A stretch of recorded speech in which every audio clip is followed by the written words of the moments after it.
Subscribe करिए हमारे channel target UP TET CTET को और बेल आइकन को दबाइए। हेलो फ्रेंड्स, मैं रेनू स्वागत करती हूँ आप सभी भावी अध्यापक एवं अध्यापिकाओं का आपके अपने channel target UP TET CTET में। दोस्तों, आज की इस क्लास में हम पढ़ने वाले हैं आपके डीएलएड फर्स्ट सेमेस्टर के फर्स्ट पेपर बाल विकास एवं सीखने की प्रक्रिया के अंतर्गत आप लोग के पवन सीरीज के मोस्ट इंपोर्टेंट अतलग उत्तरी क्वेश्चन की सीरीज में क्वेश्चन नंबर 51 से पार्ट 1 हमने कंप्लीट पढ़ लिया था कल की क्लास में।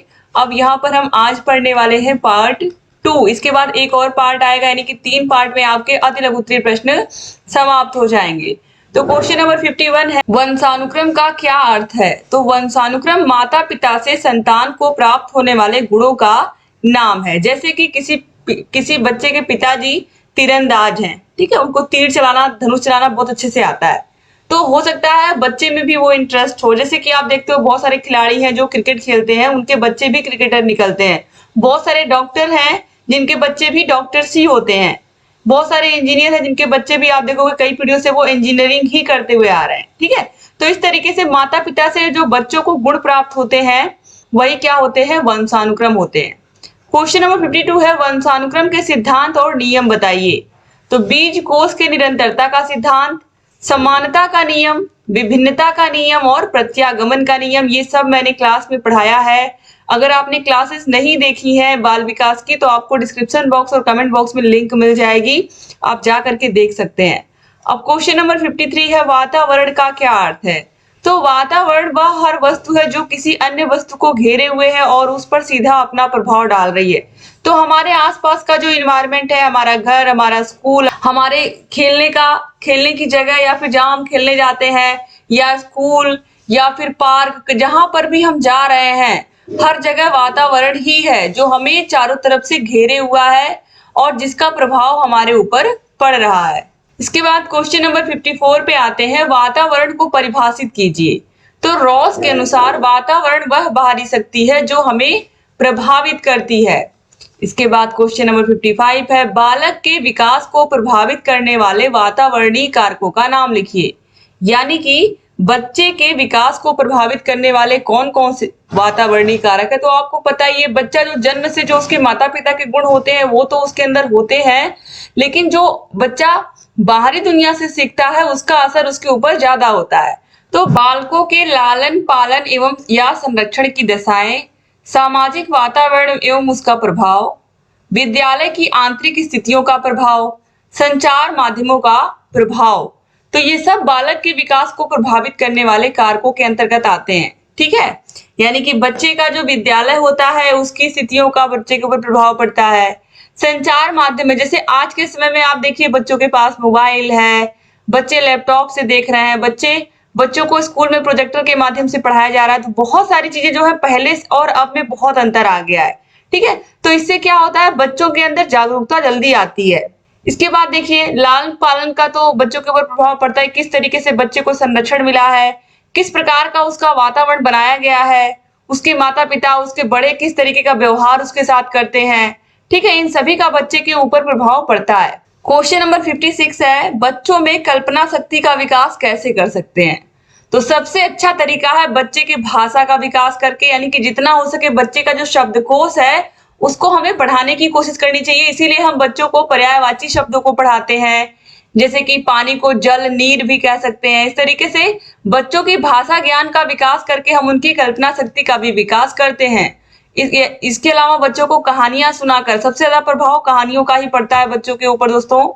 इसके बाद चलिए देखते हैं क्वेश्चन नंबर 57, थॉर्नडाइक ने किन किन नियमों का प्रतिपादन किया था? तो थॉर्नडाइक ने सीखने के 3 नियम दिए थे, प्रभाव का नियम, अभ्यास का नियम और तत्परता का नियम। क्वेश्चन नंबर 58 पे आते हैं, अधिगम की एक परिभाषा लिखिए। तो वुडवर्थ के अनुसार नवीन ज्ञान और नवीन प्रतिक्रियाओं को प्राप्त करने की प्रक्रिया सीखने की प्रक्रिया है, या नवीन ज्ञान और नवीन प्रतिक्रियाओं को प्राप्त करने को ही हम क्या कहते हैं? सीखना कहते हैं। क्वेश्चन नंबर 59 है, अधिगम को प्रभावी बनाने वाले कारकों का नामोल्लेख कीजिए। तो अधिगम को प्रभावी बनाने में सबसे बड़ा जो हाथ होता है वो रुचि का होता है, यानी कि अगर आपको इंटरेस्ट है तो अपने आप सीखोगे जो सिखाया जा रहा है, लेकिन अगर आपको इंटरेस्ट नहीं है तो फिर बहुत प्रॉब्लम हो जाएगी। तो अधिगम को प्रभावी बनाने वाले कारकों में अभिक्षमता भी आता है, यानी कि जो बच्चे को आप पढ़ा रहे हो वो उसकी क्षमता के अनुसार वो ग्रहण भी कर पा रहा है कि उसकी क्षमता से ज्यादा है। विषय का ज्ञान, सीखने की इच्छा, प्रेरणा एवं वातावरण, ये सब अधिगम को प्रभावी बनाने वाले कारक हैं। क्वेश्चन नंबर 60 पे आते हैं। अधिगम की प्रभावशाली विधियां कौन कौन सी हैं? नामोल्लेख कीजिए। तो करके सीखना, अनुकरण द्वारा सीखना, निरीक्षण करके सीखना, परीक्षण करके सीखना और प्रोजेक्ट विधि, ये सब बहुत बहुत ज्यादा प्रभावशाली विधियां हैं बच्चों को सिखाने की, जिसमें बच्चा करके सीखता है तो बहुत कुछ सीखता है। अनुकरण द्वारा यानी कि शिक्षक का अनुकरण करके, जिस तरह शिक्षक करते हैं या जिस तरह पढ़ते हैं पीछे पीछे बच्चा भी पढ़ रहा तो ये अनुकरण हो गया। निरीक्षण करके, बच्चा कहीं आप पिकनिक मनाने या फिर कहीं आप टूर लेकर के बच्चों का गए हैं तो वहां पर वो बहुत सारी चीजों को देख करके, निरीक्षण करके उनके बारे में बच्चा सीख लेता है। ठीक है, इसके बाद परीक्षण करके भी सीखता है और प्रोजेक्ट विधि के माध्यम से भी सीखता है। क्वेश्चन नंबर 61 पे आते हैं। सीखने के गौड़ नियम कौन कौन से हैं? तो सीखने के 5 गौड़ नियम किसने दिए हैं? थॉर्नडाइक ने दिए हैं। तो यहाँ पर देखिए, सबसे पहला है मनोवृत्ति का नियम, दूसरा है बहु प्रतिक्रिया का नियम, बहु प्रतिक्रिया दोस्तों यहाँ पर होगा, आंशिक क्रिया का नियम, अनुरूपता का नियम और लास्ट है संबंधित परिवर्तन का नियम। ठीक है, क्वेश्चन नंबर 62 पे आते हैं। सीखने के नियमों की क्या उपयोगिता है? तो सीखने के नियमों का प्रयोग कर शिक्षक छात्रों में अधिगम के प्रति रुचि, उत्साह एवं संतोष विकसित करते हैं। जब सीखने के नियमों की उपयोगिता की बात आती है दोस्तों, तो हम ये जब अच्छे से समझेंगे कि कोई बच्चा किस तरीके से हमसे पढ़ना चाहता है, कौन सी शिक्षण विधियों का हम प्रयोग करें जिससे हम सारे बच्चों को जो हम सिखाना चाहते हैं, पढ़ाना चाहते हैं, अच्छे से पढ़ा पाए। तो अगर हम सीखने के नियमों के बारे में जानेंगे, सीखने की विधियों के बारे में जानेंगे, तो बच्चों को पढ़ाना हमारे लिए बहुत ईजी हो जाएगा। क्वेश्चन नंबर 63 पे आते हैं। अनुकरण द्वारा सीखने का क्या तात्पर्य है? तो जो छोटे बच्चे होते हैं, जो शैशवावस्था में होते हैं, वो बच्चे अनुकरण के द्वारा ही सीखते हैं। जैसे एक छोटी बच्ची है, वो 3 साल की, 4 साल की है, तो अपनी मम्मी को साड़ी पहनते हुए देखती है, तो वो क्या करती है? मम्मी को साड़ी पहनते हुए देखती है तो मम्मी का दुपट्टा ला करके वो भी उसी तरीके से साड़ी पहनने की कोशिश करती है मम्मी की तरह। ठीक है, बच्चा भी इस तरीके से मम्मी को रोटी बनाते हुए देखता है तो कहता है कि हम भी रोटी बनाएंगे। तो इस तरीके से बच्चे अनुकरण द्वारा सीखने की कोशिश करते हैं। अनुकरण द्वारा सीखने की प्रक्रिया शैशवावस्था से ही प्रारंभ हो जाती है। विद्यालय में बच्चे शिक्षक द्वारा की जाने वाली क्रियाओं का अनुकरण करके सीखते हैं। और स्कूल में क्या होता है? स्कूल में भी जो शिक्षक बताते हैं उसी को बच्चे क्या करते हैं? दोहराते हैं। तो इस तरीके से बच्चे एक तरीके से अनुकरण के द्वारा ही सीखते हैं। क्वेश्चन नंबर 64 है। ब्रूनर के सिद्धांत की कोई एक विशेषता बताइए। तो यह सिद्धांत सीखने में पुनर्बलन, पुरस्कार एवं दंड पर बल देता है। क्वेश्चन नंबर 65 पे आते हैं। सिद्धांत क्या है? तो सिद्धांत ज्ञान के क्षेत्र में पहुंचने का साधन है। क्वेश्चन नंबर 66 पे आते हैं। अंतर्दृष्टि का सिद्धांत क्या है?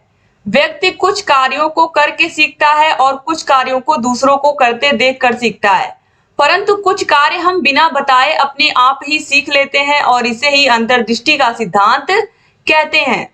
क्वेश्चन नंबर 67 पे आते हैं। किस सिद्धांत को गेस्टाल्टवादी सिद्धांत कहा जाता है? तो सूझ या अंतर्दृष्टि के सिद्धांत को ही हम क्या कहते हैं? गेस्टाल्टवादी सिद्धांत कहते हैं। और इसके प्रवर्तक कौन कौन है? कोहलर, कोफ्फा और वर्दीमर। कभी कभी एग्जाम में पूछता है गेस्टाल्टवादी कौन कौन से मनोवैज्ञानिक हैं, तो याद रखिएगा कोहलर, कोफ्फा और वर्दीमर। क्वेश्चन नंबर 68 है। वाइगोस्की ने अपने सिद्धांत में किस पर अधिक बल दिया है? तो भाषा पर। ठीक है, क्वेश्चन नंबर 69 है। सीखने के वक्र से आप क्या समझते हैं? जो सीखने के वक्र अभ्यास द्वारा सीखने की गति को एवं उन्नति की सीमा का ग्राफ पर प्रदर्शन करते हैं। क्वेश्चन नंबर 70 पे आते हैं। सीखने में पठार आने का मुख्य कारण क्या है? तो प्रेरणा का अभाव। ये बहुत इंपॉर्टेंट प्रश्न है। जब बच्चों के अंदर आप रेगुलर बच्चे को प्रेरित कर रहे हो, पढ़ने के लिए कर रहे हो, जब तक आप मोटिवेट करोगे तब तक बच्चा पढ़ेगा। लेकिन एक स्थिति ऐसी आएगी आप मोटिवेट करना बंद कर देंगे, बच्चा पढ़ना बंद कर देगा। यानी कि पढ़ाई के लिए कुछ ना कुछ मोटिवेशन चाहिए। जैसे एक बच्चा अपने परिवार में देख रहा है कि उसके माता पिता उसको कितने संघर्ष से पढ़ा रहे हैं। आप लोग डीएलएड कर रहे हो, आप में से भी ऐसे हमारे बहुत सारे भाई बहन होंगे जिनके माता पिता ने उनका एडमिशन करवाने के लिए बहुत ज्यादा कहीं से पैसे इकट्ठे किए होंगे, कहीं से उधार लिया होगा, किसी ने अपना खेत गिरवी रख दिया होगा। ऐसे भी बहुत सारे डीएलएड के बच्चे हमसे मिले हैं, क्योंकि पिछले 5 सालों से मैं आप लोग के लिए वीडियोस बना रही हूँ। तो ऐसे बहुत सारे कमेंट आते हैं चैनल पर। तो ऐसे हमारे बहुत सारे भाई बहन हैं, तो वो एक तरीके से उनके अंदर अपने माँ बाप को देख करके ही और प्रेरणा आती है कि किस तरीके से हम पढ़ाई करें कि हम सफल हो। ठीक है, तो प्रेरणा का अभाव तो ऐसे बच्चों को होता ही नहीं है, जो अपने आसपास अपने माता पिता को ही इतना मेहनत करते हुए देखते हैं, तो अपने आप अंदर से प्रेरणा आती है कि कुछ करना है और कुछ करके दिखाना है सबको। क्वेश्चन नंबर 71 पे आते हैं, सीखने का स्थानांतरण को परिभाषित करिए। तो बीजे अंडरवुड के अनुसार वर्तमान क्रियाओं पर पूर्व अनुभवों का प्रभाव ही अधिगम या सीखने का स्थानांतरण है। क्वेश्चन नंबर 72 है, अधिगम स्थानांतरण के सिद्धांतों का नामोल्लेख करिए। तो सबसे पहला है मानसिक शक्तियों का सिद्धांत, दूसरा है समान तत्वों का सिद्धांत, तीसरा है सामान्यीकरण का सिद्धांत और चौथा है सामान्य से विशिष्ट तत्वों का सिद्धांत। क्वेश्चन नंबर 73 है, स्थानांतरण कितने प्रकार का होता है? तो स्थानांतरण सकारात्मक एवं नकारात्मक 2 प्रकार का होता है। क्वेश्चन नंबर 74 पे आते हैं, अभिप्रेरणा से आप क्या समझते हैं? तो अभिप्रेरणा अधिगम की प्रक्रिया का सहायक अंग है। अभिप्रेरणा किसी कार्य को प्रारंभ करने तथा उसे पूर्ण करने की शक्ति प्रदान करती है। क्वेश्चन नंबर 75 पे आते हैं, अभिप्रेरणा को परिभाषित कीजिए। तो मैकडूगल के मतानुसार अभिप्रेरणा वे शारीरिक व मनोवैज्ञानिक दशाएं हैं जो किसी कार्य को करने के लिए प्रेरित करती हैं। क्वेश्चन नंबर 76 पे आते हैं, रुचि को परिभाषित कीजिए। तो क्रो के अनुसार रुचि एक प्रेरक शक्ति है जो हमें किसी व्यक्ति, वस्तु या क्रिया के प्रति ध्यान देने के लिए प्रेरित करती है। यानी कि रुचि एक तरीके से हम कह सकते हैं कि अगर हमारे अंदर इंटरेस्ट है, यानी कि रुचि है किसी काम को करने की, तो उस काम को हम बहुत अच्छे से करेंगे।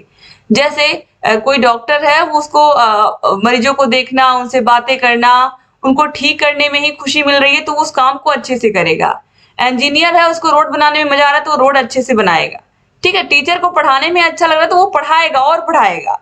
तो इस तरीके से जिस काम में आपकी रुचि है, अगर वही आपका प्रोफेशन बन जाता है, तो इस तरीके से आपको उस काम को करने में और मजा आता है। क्वेश्चन नंबर 77 है, रुचि के प्रकार कौन कौन से हैं? तो 2 प्रकार के, जन्मजात और अर्जित रुचि। क्वेश्चन नंबर 78 पे आते हैं, रुचि और ध्यान का संबंध कैसा है? तो रुचि और ध्यान, जिस चीज में हमारा इंटरेस्ट रहेगा उसमें अपने आप हमारा ध्यान जाएगा। अगर हमें मैथ सब्जेक्ट अच्छा है तो मैथ में अपने आप ध्यान जाएगा, अगर नहीं अच्छा है तो शायद उस पर ध्यान जाएगा भी नहीं और वो आएगा भी नहीं। तो रुचि और ध्यान एक ही सिक्के के क्या है, 2 पहलू हैं।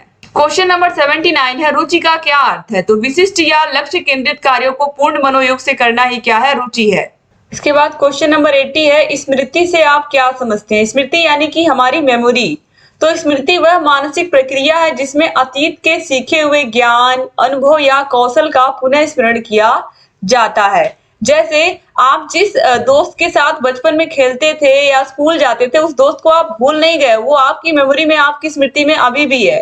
ठीक है, तो जो अनुभव आपने अपने जीवन में किए हैं, वो अनुभव आपको अगर याद आ जाते हैं, तो यही क्या है, स्मृति। क्वेश्चन नंबर 81 है, स्मृति का कोई एक कार्य बताइए। तो स्मृति का कार्य अचेतन मन में एकत्रित ज्ञान को चेतन मन में लाना होता है। क्वेश्चन नंबर 82 पे आते हैं, स्मृति के मुख्य सोपान बताइए। तो देखिए, अधिगम, धारण, प्रत्यास्मरण और अभिज्ञान, ये सब मैंने आप लोगों को क्लास में बताया है। क्वेश्चन नंबर 83 है, स्मृति को प्रभावित करने वाले कारक कौन कौन से हैं? तो प्रेरणा, रुचि, शांतिपूर्ण वातावरण। क्वेश्चन नंबर 84 है, ध्यान की कोई एक विशेषता बताइए।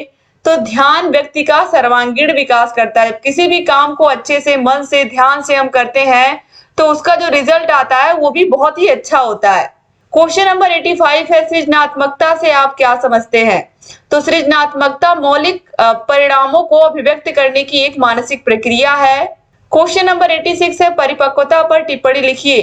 तो परिपक्वता वह स्थिति है जिसमें व्यक्ति शारीरिक पूर्णता को प्राप्त कर लेता है। क्वेश्चन नंबर 87 है, स्मृति के प्रकार बताइए। अल्पकालिक स्मृति, दूसरा है दीर्घकालिक स्मृति। क्वेश्चन नंबर 88 है, विस्मरण को परिभाषित कीजिए। मन के अनुसार ग्रहण किए गए तथ्यों को धारण न करना ही विस्मृति या विस्मरण है। क्वेश्चन नंबर 89 है, विस्मरण का मुख्य कारण बताइए। विस्मरण का मुख्य कारण है बाधा का उपस्थित होना। क्वेश्चन नंबर 90 है, सांख्यिकी की उपयुक्त परिभाषा दीजिए। वह विज्ञान जो प्रदत्तों के संकलन, विश्लेषण एवं निर्णयन से संबंधित नियमों का अध्ययन करता है, सांख्यिकी कहलाता है। क्वेश्चन नंबर 91 है, आवृत्ति क्या है? आवृत्ति वह मान है जो जितनी बार आता है, यानी कि जैसे 9, 6, 5, 9, 4, 3, 2, 9, 11। तो आप देखोगे इसमें 9 बार बार आ रहा है, यानी कि 9 संख्या की जो आवृत्ति है वो जितनी बार आती है वही क्या होता है, उसकी आवृत्ति हो जाती है। और यहाँ पर जो संख्या बार बार आती है वो क्या कहलाती है? बहुलक भी कहलाती है। जो संख्या बार बार आपको दिखती है वो क्या कहलाती है? बहुलक कहलाती है। और जैसे आप लोगों ने सरल लोलक में पढ़ा होगा कि 1 सेकेंड में जितना कंपन होता है उसे हम क्या कहते हैं? आवृत्ति कहते हैं। क्वेश्चन नंबर 92 है, केंद्रीय प्रवृत्ति का क्या अर्थ है? तो प्राप्तांकों के समूह में एक ऐसा प्राप्तांक जिसके आसपास अन्य प्राप्तांकों के केंद्रित होने की प्रवृत्ति होती है, इस प्रवृत्ति के समूह को ही हम क्या कहते हैं? केंद्रीय प्रवृत्ति कहते हैं। क्वेश्चन नंबर 93 है, तुम मुझे 1 दर्जन बालक लाओ और उनके विकास के लिए मेरे कहने के अनुसार वातावरण लाओ। मैं उन्हें जो कहो डॉक्टर, इंजीनियर, वकील, कलाकार बना सकता हूँ। यह विचार किसने दिया? तो यह विचार वॉटसन का है। ये बहुत इंपॉर्टेंट कथन है दोस्तों। क्वेश्चन नंबर 94 है, बालक में सर्वांगीण विकास के अंतर्गत विकासात्मक सिद्धांत का प्रतिपादन किसने किया था? तो किसने किया था? पियाजे ने किया था। संवेगात्मक विकास का सिद्धांत पियाजे ने ही दिया था। क्वेश्चन नंबर 95 है, गिलफोर्ड ने बुद्धि के त्रिआयामी सिद्धांत के अंतर्गत किन किन विमाओं में मानसिक योग्यताओं को वर्गीकृत किया है? तो विषय वस्तु, संक्रिया, उत्पाद आदि में वर्गीकृत किया है। क्वेश्चन नंबर 96 है, युंग ने सामाजिक अंतरक्रिया के आधार पर व्यक्तित्व को कितने भागों में बांटा है? तो युंग ने सामाजिक अंतरक्रिया के आधार पर व्यक्तित्व को 3 भागों में बांटा है, अंतर्मुखी, बहिर्मुखी और उभयमुखी। और ये बहुत इंपॉर्टेंट प्रश्न है, बहुविकल्पी क्वेश्चंस में भी कई बार ये पूछा गया है। क्वेश्चन नंबर 97 पे आते हैं, वह मानसिक प्रक्रिया जिसमें संगठित और व्यवस्थित रूप से चिंतन किया जाता है कहलाता है। तो वह मानसिक प्रक्रिया जिसमें संगठित और व्यवस्थित रूप से चिंतन किया जाता है क्या कहलाता है? तर्क कहलाता है। क्वेश्चन नंबर 98 पे आते हैं, स्मृति जो कि एक जटिल मनोशारीरिक योग्यता होती है, इसके अंतर्गत होने वाली 4 प्रक्रियाओं के नाम बताइए। तो सीखना, धारण करना, पुनर्स्मरण करना और पहचान करना।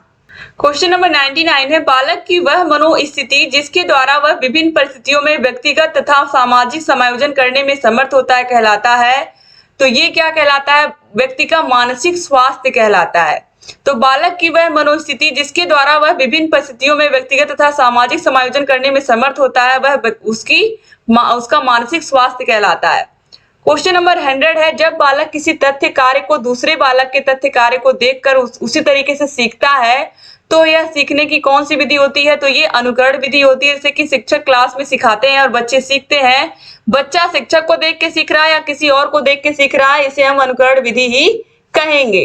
तो इस तरीके से यहाँ पर आपने टोटल 100 क्वेश्चंस कंप्लीट कर लिए 2 पार्ट में। अगले पार्ट में आपके जितने भी प्रश्न है सब खत्म हो जाएंगे।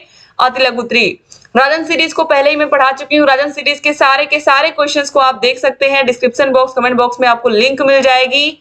जहां कहीं कोई भी डाउट है आप पूछ सकते हैं। अगर आपको सारे विषयों के नोट्स चाहिए, सारे विषयों की क्लासेस, सारे विषयों की मास्टर क्लासेस, सारे विषयों के चैप्टर वाइज टेस्ट, सारे विषयों के प्रीवियस ईयर क्वेश्चन पेपर्स, सारे विषयों के राजन सीरीज और पवन सीरीज की पूरी पीडीएफ, ये जो आप देख रहे हो ये पूरी पीडीएफ ही हम दे देते हैं। तो अलग से आपको बाजार से ये खरीदने की जरूरत नहीं पड़ती है। तो इस तरीके से दोस्तों ये सब चीजें आपको मिलेंगी हमारे ऐप अस्तित्व एकेडमी ऐप पर। तो अस्तित्व एकेडमी ऐप को डाउनलोड कर लीजिए। कॉन्टेक्ट नंबर मैंने बता दिया, इस पर कॉन्टेक्ट करके आप सारी जानकारी ले सकते हैं। डिस्क्रिप्शन बॉक्स, कमेंट बॉक्स में आपको लिंक मिल जाएगी। अगर आपने चैनल को सब्सक्राइब नहीं किया अभी तक तो प्लीज सब्सक्राइब कर दीजिए। बगल में घंटी का निशान होगा, उसको भी प्रेस करना मत भूलिएगा, ताकि जो भी नई वीडियोस हम बनाते हैं उसका नोटिफिकेशन आपके पास समय से जाए और आप बिना मिस किए सारे के सारे वीडियोस को ऐसे ही देखते रहें। जय हिंद दोस्तों।